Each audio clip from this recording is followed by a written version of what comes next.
Alright, hey guys, welcome to my first ever Star Wars Unlimited deck tech video. I'm really excited to bring this to you guys because not only is it my first deck tech video for Star Wars Unlimited, but it's also my first deck tech video for my TCG channel. I hope you guys enjoy it. I've been working on this deck for over 3 weeks, testing many different iterations, and I think I've found not just the most effective, but also the absolute most fun version of this deck that I can come up with, because at the end of the day, you want to have fun while you're playing this game, right? Especially while it's early and you want to be using decks that may not be considered the top tier meta stuff. So how did I come upon doing Chewbacca Cunning or Chewbacca Yellow? Well, mostly because when the game came out, a lot of people were saying Chewbacca was considered one of the weakest, if not the weakest leader. And also, Cunning Heroic as a combination is supposed to be one of the worst pairings in the game. So I'm like, you know what? I'll accept the challenge. Let's make this work. And I came up with a deck that has so many different synergies and things that'll catch your opponent off guard.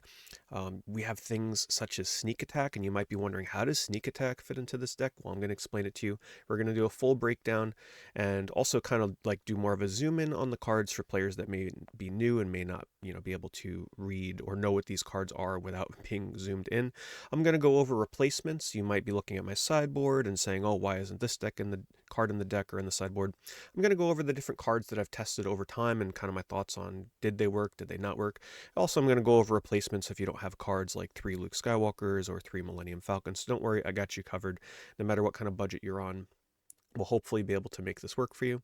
So the general synergies in this deck, as you can tell by the name of this deck, Jedi Bodyguard, it relies heavily on Jedi synergies, but also there's Spectre synergies going on with Ezra, with Kanan, with the Ghost. And believe it or not, you might be looking at the Ghost, but let me tell you, there's a really awesome combo for this deck with the Ghost and the Spectres, and a really cool way to pull it off. But there's 15 Jedi in this deck, so there's a lot of Jedi synergy. And let me tell you, Chewbacca has been an absolute beast in the testing that I've done. I've put in dozens upon dozens upon dozens of test matches. I do use Force Table as my local scene is still developing. Our constructed scene isn't quite there yet. We've been doing a lot of drafting. But one thing I'll tell you in my testing of this deck, it has a very, very high win rate against, I net decked the top meta deck, so like what is considered the number one Boba Green deck, the number one Sabine deck, the number one, the world champion, or not the world championship, but that championship deck with Krennic. I've tested against like the top rated Darth Vader control deck, and this has a very, very high win rate. Now, yes, testing on Force Table is not the definitive way to get like a good idea or a good sample size, but let me tell you, my win rate on there with this deck against all those top tier decks is like 90% plus. So of course, knock that down quite a bit when you play somebody in person that isn't a Force Table AI, because I've made some experimental decks on there that didn't perform against the same decks against the AI, and this one really does. So there's something special here. So what do you say we move into taking a closer look at the deck and explaining cards individually to kind of give you my thoughts on why they're in here. And then afterwards, we're going to go through all these other cards over here that, I have done some testing with in the past, or you might want to substitute in. But for now, let's start with what I have in the deck, starting with Greedo. Greedo is one of the best reasons to actually play Cunning with Chewbacca. He's an absolute menace, an absolute nuisance. Not only is he really good in the early game, you drop him down, and for those of you that don't know with Chewbacca, his ability, you just tap him or expend him to use an action, and you can play a card that costs 3 or less in your hand with Sentinel for that turn. So Greedo, you can put him down on turn 1. You can pair him with a 2-cost like Crafty Smugger on turn 3, or even on turn 4, if you want to drop him down with a 3-cost unit, and then you put down a Greedo, because you want to be protecting cards like Ezra, you want to be protecting cards like Kanan, and Greedo is a really good flexible 1-drop that you put Sentinel on him, and the enemy is going to be forced to trade into him. He kills most early game units, and there's a ton of events. There's 17 cards with events and upgrades in this deck, so the chances of hitting his deal 2 extra damage when he is defeated is actually quite likely. So he's a really good card to kind of take out 3 health or 5 health units. He's also really good late game. Like, don't underestimate Greedo when it's a late game turn and you plop him down with Sentinel, and the enemy has to like run their Boba Fett leader into him or something. Like, it's really annoying. He's an amazing card no matter what part of the game that you're in. I would really not take him out, but we'll go over a replacement for him a little bit later on that you may want to consider. Crafty Smuggler. This is another amazing reason to play Chewbacca with Cunning, because this card with Chewbacca, your opponent is gonna hate you because it's only 2 costs, so it's really easy to get out in the early game. You pair him with a Greedo, you just pop him down on turn 1, or better yet, you put him down on turn 2. Turn 1, there's really, unless they're playing like Ambush or ECL and like trying to run stuff into you really early, like an aggressive Sabine deck or something, there's really not much of a reason to play him on turn 1 with Sentinel, but turn 2, turn 3, he's really good because it's a cheap unit where if you put Sentinel on him and he's shielded, they're going to have to use a lot of resources to try and take this guy down. Highly recommend him. He's definitely a staple of the deck. Now we're starting to get into the Jedi or the Force synergies here, and also the Spectre synergies. The Rebel tag in this deck is not utilized, so you don't have to worry about any kind of Rebel synergies. Ezra is just a really good 3-drop. You pretty much usually always want to drop him on turn 3, hopefully paired with maybe a Greedo with Sentinel. You're usually not going to want to put Sentinel on Ezra, even though you can if you're playing against an aggro deck. That 4 health is going to definitely kind of help you survive most attacks that early in the game. But you want to try and keep him alive as long as you can because of a card coming up here that we're going to be talking about that just makes him an absolute monster. And also when he gets paired with Kanan, it has an even stronger effect, which we're also going to talk about. So, Wilderness Fighter, I also feel like this is a must include in, especially if you're going up against aggro. If you're not going up against an aggro deck, this is actually a card that you'll swap out with the sideboard, but this card does wonders for staving off aggressive decks. The 2 attack and the shield and the 4 health means this thing is really hard to take down, and of course with Chewbacca, using the Sentinel on him makes this thing just so hard for your opponent to get through. And the whole idea of this deck is to hold your opponent off until you can get Chewbacca out, until you can start getting the Lukes and the Obi-Wans and other units out onto the board. So this thing is really integral to fighting off aggro. Yoda is another card that is sort of a flex spot. He does have really good synergy, both the Force and the Jedi tags here, or more so the Force tag does matter, as we do play a card that synergizes with it. He's really good against aggro. He's really good to throw Sentinel on, because a card that when it's defeated draws you another card, forcing your opponents to attack into that and refill your hand is really useful. If he manages to survive a turn, which normally for me, I do use him very defensively, he normally doesn't, but if he happens to survive, that Restore 2 is also super good against aggro. However, I would swap him out and replace him if you're playing against a more controlled deck. One of the MVPs of this deck is Kanan, and this guy, when I first started playing the deck, I was like, okay, he's good, but lately I've really fallen in love with him due to the Spectre synergies that and the Jedi synergies that I have kind of incorporated into the deck. So if you've never seen him before, when he attacks, you may discard 1 card from the defending player's deck for each friendly Spectre unit. Now, we do play 3 Kanans, we play 3 Ezras, and then we play 2 Ghosts. So there are only 5 other cards that can capitalize off of the double discard. So ideally you would want Ezra out and have him protected with some kind of Sentinel, and then you get Kanan out the next turn, and hopefully Ezra's still on the board while he is able to attack and swing. And you will discard 2 cards from your opponent's deck with the possibility of healing 2 to 4 HP, because every aspect that's on the card, say you discard a green villainy card, so villainy aspect, green aspect, command aspect, that's 1 HP for each, so that's 2 HP. But if you do that more than once, each card you discard, if it's potentially double aspect, is going to heal you 2 more HP. He has sustained me. I've come back from so many games where I was about ready to lose, and he just comes out swinging, and boy, is he a monster. And we have some really good ways of keeping him alive, which we're going to go over as well. He can stay alive on the board very easily, as long as your opponent isn't playing stuff like Waylay or obviously Takedown. So yes, there are ways that your opponent can counter him, but the idea is that, he's not the only threat in this deck. It's not a one-trick pony. We have the Obi-Wan Kenobi, 4/6/4/6, a very staple card. If you have been following the game at all, this is a card that people love using in Vigilance heroic. And I have another unexpected combo with Obi-Wan in this deck, which your opponent will never expect. And we're getting to it. If, for those of you that know what card I'm coming up on, you know, but we're getting there.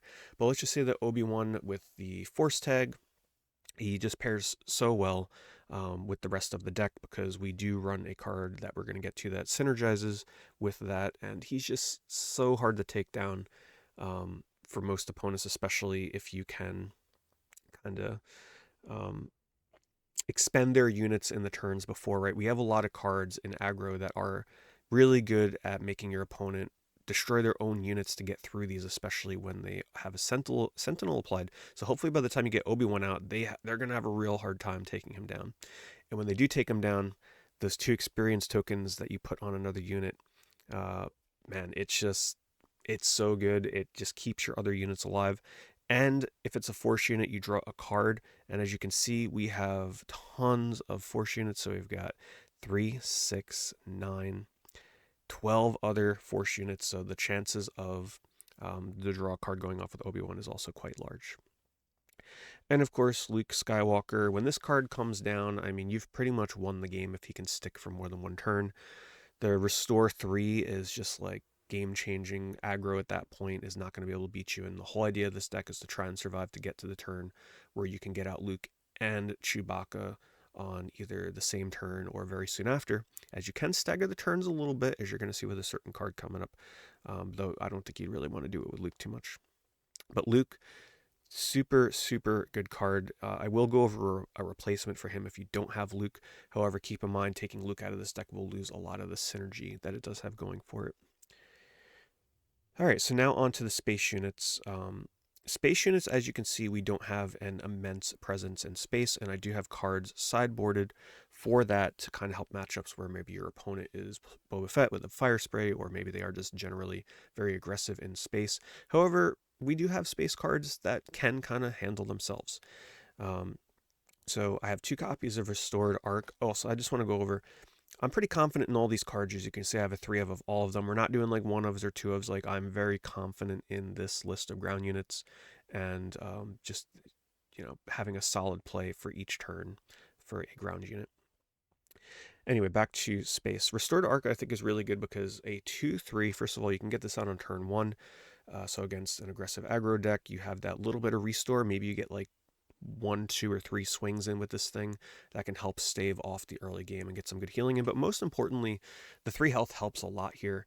That's a lot of health for a very, very early space unit, because this thing is usually going to be able to swing in twice against the red unit. I think it's the green.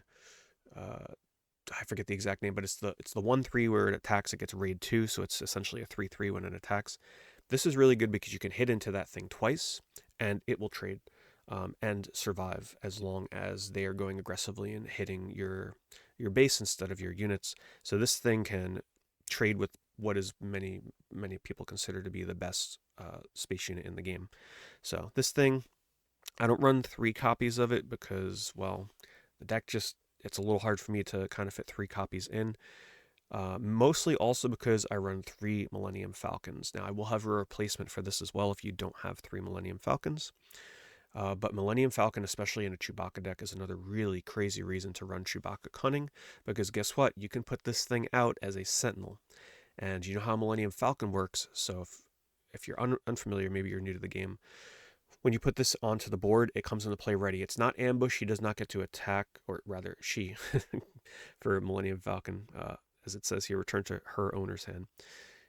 It doesn't come into the board to ambush and attack, but it does come in ready, which means that after 1 turn, you can attack with it. Now, why it's really good to have Sentinel with Millennium Falcon is because, well, if it takes too much damage and next turn your opponent can easily trade, get a good value trade, you can just return it to your hand by not paying the 1 cost that it would cost at the beginning of the next regroup phase. Just pop it back to your hand, and guess what you can do?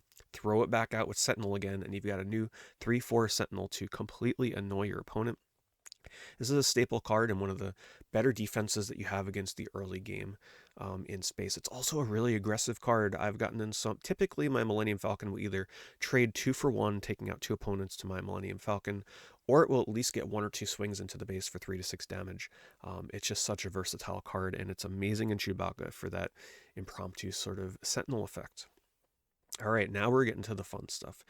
Before I get into these next couple cards here, I have to explain a card that is in my events. So on paper, you might look at the Ghost and you might be like, it's probably a little too slow in general, right? Even though we have a lot of Spectre synergy here, there is a really good reason to play this card in the deck, and that's because I put in Sneak Attack. So let's go over Sneak Attack first and how this card is amazing and has such good synergy with this deck. It'll take your opponent really by surprise if they don't know this is coming. So it's a 2 cost. Play a unit from your hand. It costs 3 less and enters play ready at the start of the regroup phase to feed it. So my thought process on this is what cards have a really big impact when they first hit the board can do something that will change the board state at the second that you play them, and then also a unit that you don't really mind too much if it's destroyed in the next phase. And the Ghost, in my testing of this, has been phenomenal. So think about this. Instead of coming out on turn 6, you can get it out, instead of coming out for 6 cost, you can get it out for 5 cost with Sneak Attack because it'll come out for 3 less. So this, you're paying 2, but it's coming out for 3 less. So it's essentially minus off 1 of the cost of the card that you're playing, but it comes in ready. So when this thing comes in, it shields itself, which means that after you play it, your opponent isn't just going to be able to slam a fire spray into it and kill it. It's well protected. But look at what it says underneath. When played, you may give a shield token to a Spectre unit. So this thing comes in. In most cases, you are probably going to have Kanan on board, if not maybe Ezra. But ideally, you'll have Kanan. He gets shielded. And then the best part and what makes this so crazy is that because it's readied because of Sneak Attack, after you play it, you can immediately attack and put a second shield because it's on attack as well. So you come in, Ghost shields itself, well protected. It's definitely going to survive unless they do something, like some kind of removal on it. Probably not going to want to bounce it back to your hand with a waylay, but you never know. And then you shield Kanan when it comes down. It attacks the next turn, puts a second shield on Kanan. And then it will destroy itself. But think of it this way. From a cost perspective, for just 5 resources, you're able to either deal 5 damage to the base if they have no space units, or you're able to deal 5 damage to a space unit, pretty much trade into whatever space unit you want to kill, and give 2 shields either to Kanan or 1 shield to Kanan and 1 shield to Ezra if you're lucky enough to have both of them out. In my opinion, that is worth the value. You have that card Moment of Peace, which, where is it? It's right, Moment of Peace is right here. So the game values shielding as 1 resource, but in this case, you're able to give 2 shields and deal 5 damage. To me, and have the choice of dealing it to a space unit or the base for 5 cost 2 shields for that, I think is well worth it. And the surprise factor, your opponent will probably never see this combo coming. They will never expect Ghost a turn early, and they'll never expect you to drop 2 shields like that with a readied Ghost. Surprise factor is a big thing here. Now let's move on to the next unit that I have in this deck that has great synergy with Sneak Attack. Once again, costs 3 less, so you get this out for 7. Potentially can get this out for... You don't have to play this with Sneak Attack. You can play it on turn 8 as well to kind of have it stick on the board. But generally, you're healing for 8 with this thing to your base, unless you're playing against like a control deck or something. So it's usually going to be a 6-1 with Sentinel. It's probably going to die the next turn anyway if your opponent has any kind of space unit. But think of it this way. With Sneak Attack, it comes out for 7 resources. You get a Sentinel on the board. So if there's a Fire Spray, guess what? Redemption has 6 attack. Fire Spray has 6 defense. This thing is going to trade 1 for 1, or essentially it'll shut down Fire Spray for 1 turn. But don't forget, Sneak Attack, it comes in ready. So if there is a Fire Spray on the board, this can come in, heal your base for 8, and then either hit their base for 6 if they don't have much of a presence, or if you just want to shut down them being able to attack into your base and space for 1 turn, or you can trade into a Fire Spray or probably any other space unit as long as you're not in the super end game where they're dropping stuff like Avengers and such. If anything, it's a good defensive unit, super flexible. You can even heal your units, but I would advise healing your base. Obviously, if your base is missing 8 HP, especially if you're dropping this with Sneak Attack, just heal your base and either do 6 to their base or take out any space unit that you can take out on the board. And to me, that's worth it. 8 healing is a ton, and just getting a Sentinel and a potential attack wherever you want it to go for 6 is super strong. It's also really good without sneak attack. All right, so now we're moving on to events. This is a more of a recent inclusion, and I've been liking what it's been doing because we do have a lot of Force units. Once again, we got, the Luke, we got the Yoda, we got the Ezra, we got the Kanan, we got the Obi-Wan. So the chances are if you're healing something on your board, especially something for 3 damage, it's probably going to be one of those Force units. So you can heal 3 damage from them, keep them on the board longer, or the best part about this card is you don't even have to put it on a Force unit as long as you control a Force unit. So this is also really good on Chewbacca. Once Chewbacca hits that board, he's going to take a lot of damage because they got to go through him. This kind of makes him harder to take down. And you deal up to 3 direct damage depending on how much you heal to another unit. We don't have a lot of direct damage in this deck, and this is just a good kind of targeted direct damage. I think it's a good inclusion. Okay, so we've gone over sneak attack.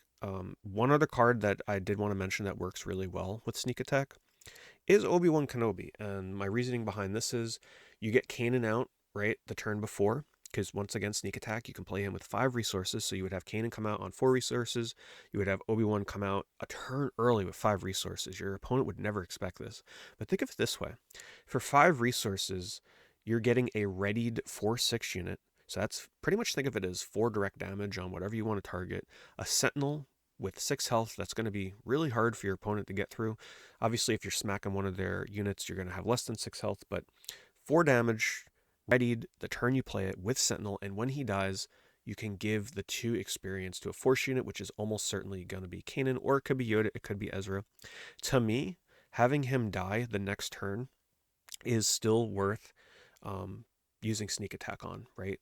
5 resources, 4 damage if on a unit or a base, a annoying Sentinel for them to have to go through, and they know it's going to feel bad when they got to trade into him because they're like, man, he's going to be dead the next turn, so it's either going to shut down 1 or 2 of their units for this turn because they don't want to attack into him because they know he's going to be dead next turn anyway, or they may attack into him if they're playing really aggressively and need to get through Obi-Wan on that turn.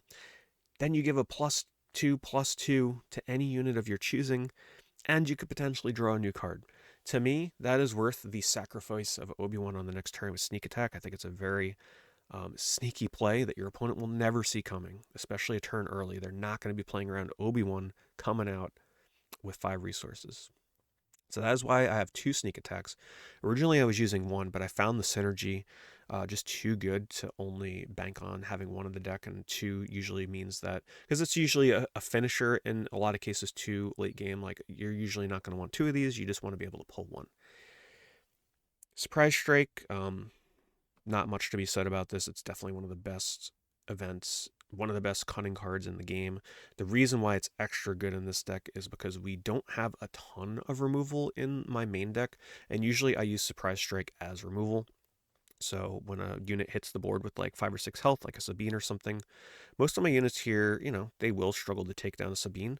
But guess what? You throw a Surprise Strike on a Crafty Smuggler and he's got a shield, 5/2 shielded. You throw it on a Greedo, that's 6 attack right there for just 1 resource. Ezra, like, it's just super good, especially with all these shielded units, because a lot of my units are shielded, right? We got Wilderness Fighter, we got the shield potential from the Ghost, and we've also got a shield potential with a card coming up here, which is the Force is with me. So there's a lot of ways that we can shield our units, and then you play Surprise Strike, and it essentially acts as removal in itself. So yeah, definitely put 3 copies of this in the deck. Make an opening, I've got 2. It does sort of act as removal. It acts as a way to soften the blow when you're like Chewbacca hits the board, so that way he can take more hits from certain units.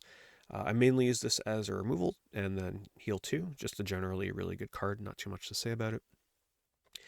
Waylay is a card that I have in the main deck because it definitely is better against mid-range or control decks. This is not something you're going to be playing against like an aggro Sabine or something. Pretty much just going to be resourcing it. But I put it here just in case you run up against a controller mid-range and you want to have some way to deal with their huge units. It's just a really good card. It kind of acts as removal and gets rid of any upgrades. It's just, I also use it on fire sprays, if I want to like try and stall them, because guess what? I'm paying 3 for Waylay. They're paying, 5 for 6 for fire spray. So yeah, it's just a really good way to remove.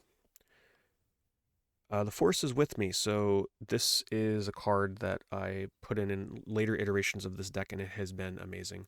I used to have in Jedi Lightsaber, I absolutely replaced all three, or I used to run 2 of those. I replaced them with 3 Forces with me because the synergy in this deck is just crazy. So choose a friendly unit and give 2 experience tokens to it if you control a Force unit. So this does not have to be used on a Force unit. That means you can use this thing on Chewbacca, giving +2/+2 to Chewbacca, and giving him a shield. This is, you may also give a shield token to the chosen unit, and you may attack with the chosen unit. This card is bonkers. This is definitely one of the best cards in the deck. Ever since I added it, it has just been an absolute monster. Even if you don't have a Force unit on the board, giving +2/+2 and being able to attack that turn is usually never a bad thing. Like, being able to quickly impact the board with the cards you play is a good thing, right? Because if you play something like Jedi Lightsaber, yeah, it's a 3 cost for +3/+3, which is huge. But the effects that we're going to go over in a moment here, but the effects of Jedi Lightsaber don't happen until the next turn, and that's if your unit lives until the next turn to even utilize it. I just like the immediate board impact and synergy with the Forces with me. It's just super good. Definitely include this card in this deck if you decide to play it. Which, by the way, thank you for those of you that made it this far into the video. We're not done yet, but I just want to say, if you do end up deciding to try this deck out, please let me know how it goes. If you make any changes, let me know how it goes. Any inclusions, exclusions, and also if you want to help support the deck, I will have a link in the description that will bring you to the Star Wars Unlimited database website, where you can leave a like on the deck and leave some comments on there and let people know, like, if you've been having fun with the deck, and if you ever play it at a later date and you want to keep people up to date and informed, you can leave a comment on this video or on the comments on the deck video or the deck page itself. Anyway, that's it for events in the main deck. And then the only upgrade that I'm playing, like I said, I used to use, like, I tried one Luke's lightsaber, and that was just, I didn't feel like it was necessary, because when Luke's hitting the board, it probably means you're close to winning the game anyway. And I felt like Electro Staff just worked so well with Chewbacca. This card with Chewbacca is like, oh man, it's perfection. It's only 2 costs for +2/+2. Automatically being able to bring Chewbacca up to a 4 attack even before he takes any damage is just so good. It brings him up to 11 health. And anytime some unit attacks into him, they deal 1 less damage. Now you might be like, oh, isn't that not a great thing since he has grit? You want to take more damage so you can deal more damage? Not necessarily, because by giving them -1 attack, it just means that Chewbacca is getting more trades. The weaker they are when attacking him, the longer he's going to have a presence, the more units are going to have to attack into him. Electro Staff is an absolute auto-include.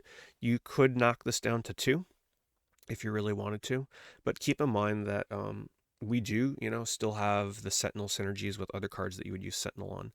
So it does still work decently with, even cards that don't have a natural Sentinel. Like, it works really good with Obi-Wan Kenobi.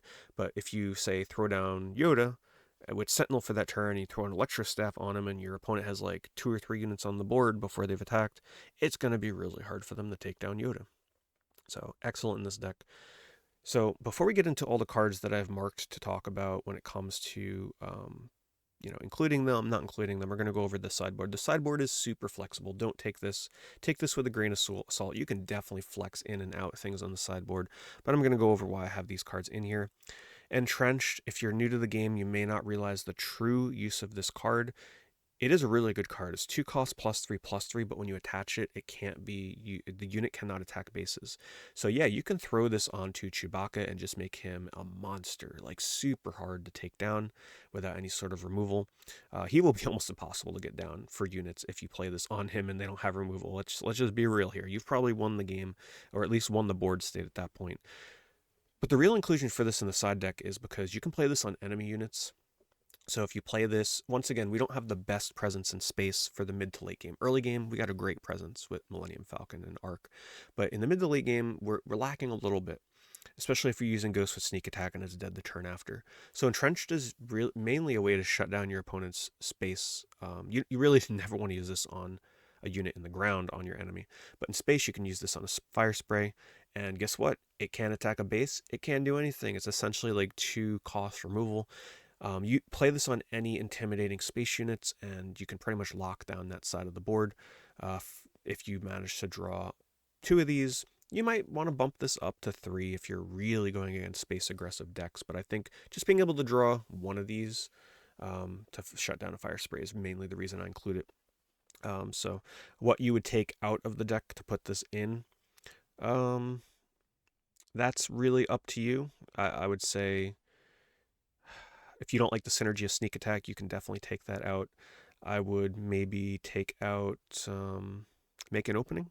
It's hard to say. Like I said, a lot of flexibility in the sideboard. Sparker Rebellion I have in here for control matchups. You never want to use this against aggro. There is, reasons to use this against mid-range, because mid-range decks, especially if it's command villainy, will be using cards that you probably don't want them to have in their hand for turn 5 or 6, like Overwhelming Barrage. So this card costs only 2. Look at your opponent's hand, discard any card from it. This card can shut down their game plan, shut down cards that you don't want being used, shut down removal spells, shut down anything that you want. Really good against control. That's why it's really in here. But like I said, if you're going up against Sabine, you probably don't want to be using this card. If you were to put this in, if you're against control, I would probably take out Electro Staves to replace it, maybe even take out 3 Electro Staffs and maybe put in 3 Spark of the Rebellions, because Electro Staff isn't going to be super good against control decks, so you can easily swap that out. Swoop Racer, there's been a lot of decks lately I've seen that have been including this in a sideboard, so I looked into why that was, and I definitely agree with what they've been saying. This is a really good card if you're playing against control. Even against mid-range and just in some way aggro, it still can be really good, but this is mainly a sideboard against control or even mid-range decks. Now, you would want to replace this card here specifically. Wilderness Fighter is not going to be good against the control deck, because this is mainly a card used for you put Sentinel on it, you shut down aggro, it's really hard to get through. Swap out all 3 Wilderness Fighters for the Swoop Racer, because that 4 attack, 3 defense is going to be able to get in some real quick damage against a control deck, and in a pinch you can throw Sentinel on it and make it something that your opponent may have to trade into, and they're almost certainly going to lose a unit that early in the game if you're putting this down on turn 2. So don't underestimate it. I know the flavor, there's no text on it, it's just a 4-3 base, no good keywords, but it's really good in certain matchups. And then I do have 3 takedowns in here. I do feel like one of the changes most people will probably make to the main deck, if they make any, is put takedown in the main deck. The only reason I don't put this in the main deck is because, like I said, I treat cards like Surprise Strike as removal. And with all the shields and Surprise Strike, I just felt like, typically I will be dealing 5 or 6 damage with Surprise Strike. That's more than enough usually to take down certain units. This would be really good potentially against a Boba Fett deck, though. You use a card like a Shielded Crafty Smuggler or a Greedo or any of these early cards that they're going to have a hard time removing or not wanting to waste removal on. They're probably going to stick on the board. You swing one of them into Boba Fett leader, deal 2 or 3 damage, gets them down to 5 HP, and then you use Takedown to take them down. But like I mentioned, with cards like Sneak Attack, a lot of these cards will be able to deal with Boba Fett once he starts hitting the board. If you have Kanan on the board, and you're able to maybe even potentially get the Forces with Me on him, or even just do Kanan with Sneak Attack, that's 7 damage. You'll take down the Boba Fett, and you have an HP left over, so Kanan will actually survive, and you'll heal from it. So yeah, Kanan really good at taking out a Boba Fett leader. So that's it for the main deck and the sideboard, but now let's go over units that I have either done testing on or feel like can be replacements or cards that you can consider. So the first one here, I used to play R2-D2 in this deck instead of Greedo. I feel like Greedo is way better because Greedo is a really good late game card. R2-D2 tends to be very good in the early game. He is good late game, don't get me wrong. He's a very annoying 1/4 to throw down with the Sentinel ability, and I think they're very interchangeable. So I think, if you like R2, you can definitely swap out Greedo for R2. He's a big body, hard to get through, but I just feel like Greedo trades a lot better. And yes, a 1/4 Sentinel is super annoying in the late game, but guess what? So is a 3/1 Greedo in the late game with the potential to deal 5 damage if you can discard an event. So R2, definitely worth trying. I used to run a couple copies of Shoot First in here, but then I started to realize that once I added in the Forces with Me, the synergy just wasn't quite as good because Shield is keeping my units alive, and being able to give them +1 attack and then have them deal damage before the defender. So it's like a first strike kind of ability. I just found not enough applications. I was resourcing this card a lot because a lot of my units were getting shielded, especially the units that I would be playing this card on for good trades. Could you put this in? Yeah, you can put in a couple copies of it and try it out for yourself. But yeah, let me know what you think. I just found myself resourcing it more than not with the other events that I play. I also did a lot of testing on snapshot reflexes. I feel like this card still has a good place in the deck. +1/+1. You may attack with the unit when you play this card. One of the cards that I think the synergizes with really well is actually the Ghost. If you can put down the Ghost normally, without sneak attack, and it's a 5/5. Unfortunately, Fire Spray has 6 HP, so the trade there wouldn't be super good.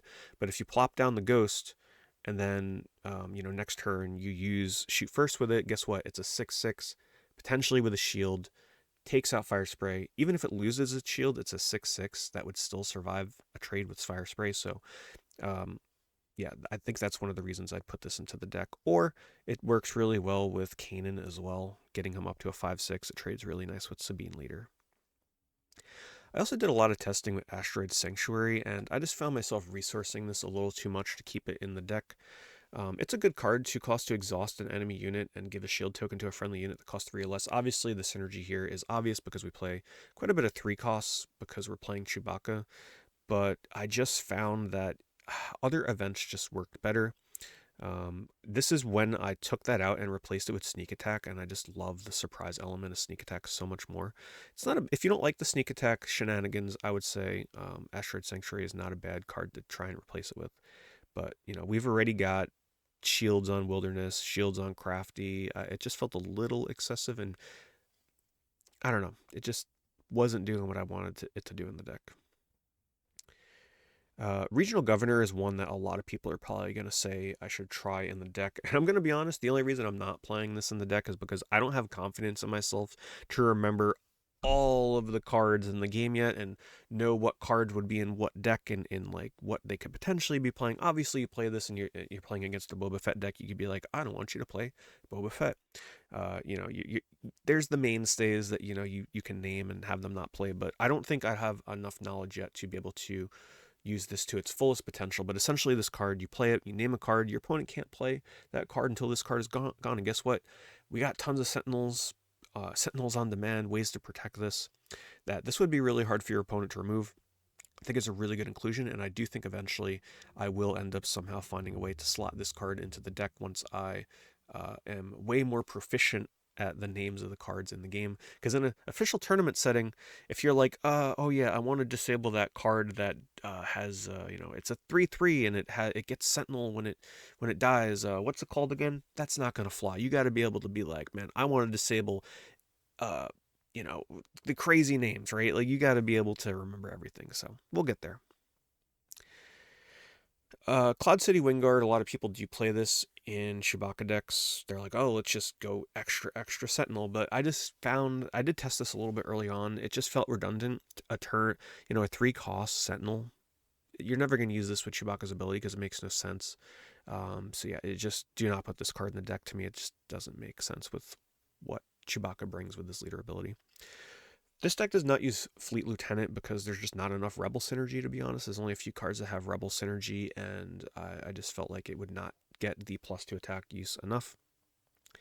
Like I said, I used to use Jedi Lightsaber, 3 costs for its +3, and then if it's a Force unit, which we have a ton of, as you know, when that unit attacks a defender, the defender gets -2/-2. Now, I have pulled off this combo quite a bit in my testing, and it is super powerful, but if your opponent has a removal, it's going to feel really bad because it costs 3. It doesn't have an immediate effect. Yes, they get the +3/+3, but you have to wait a whole turn to be able to do the -2/-2. I still think you can find a way to slot this in, but the Force is with me. In my opinion, getting that ability to attack the second that you play the buff and potentially get the shield just knocks Jedi Lightsaber out of the park.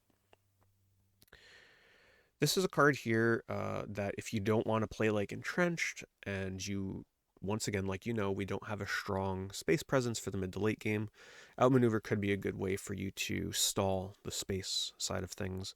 Just something I wanted to mention. I did do testing as well with Rogue Operative, and it's a good card. It's a 3 cost, so you can get Sentinel on it. It's a 2/4, but you really don't want to be getting Sentinel on this because it's got Saboteur, it's got Raid 2. You kind of want to be keeping this thing alive.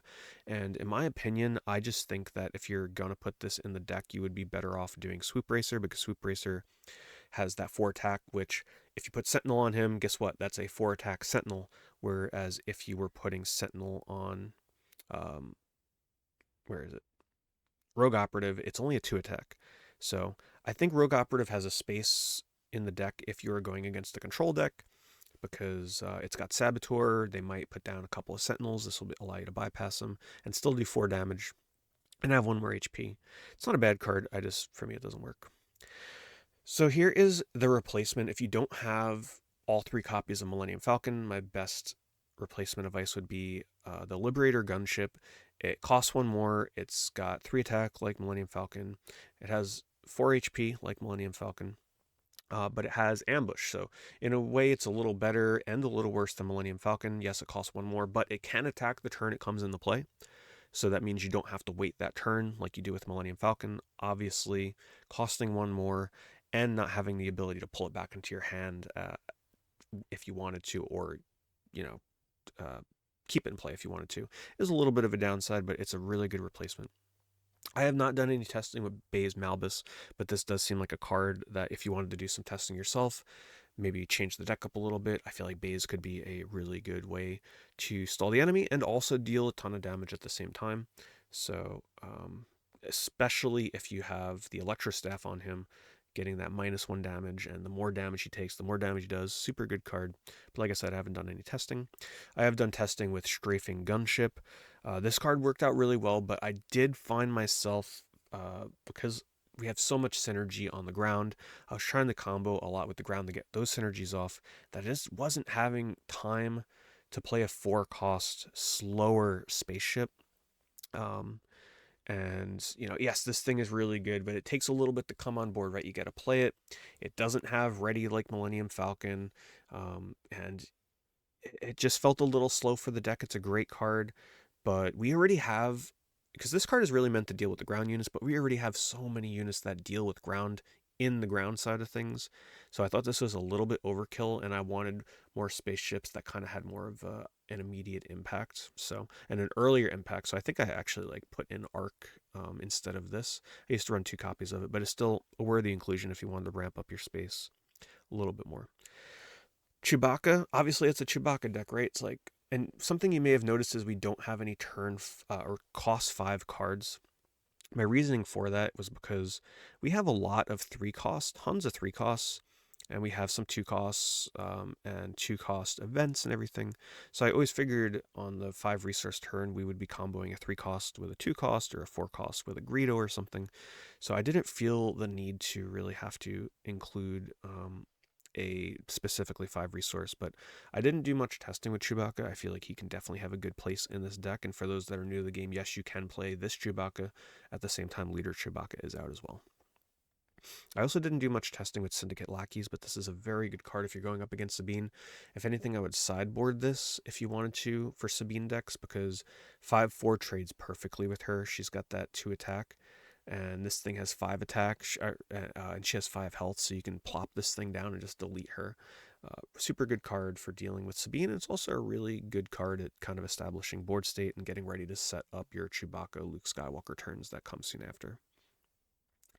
Change Your Heart would also be a good card to consider for the sideboard if you are going against control decks. Never slot this in against aggro or maybe even some of the mid-range decks, even though this could be really good if going up against Boba Fett with that fire spray, taking it away from them for a turn, getting a trade in maybe, or killing it, or whatever you're going to do with it. But yeah, it's something to consider for a control matchup.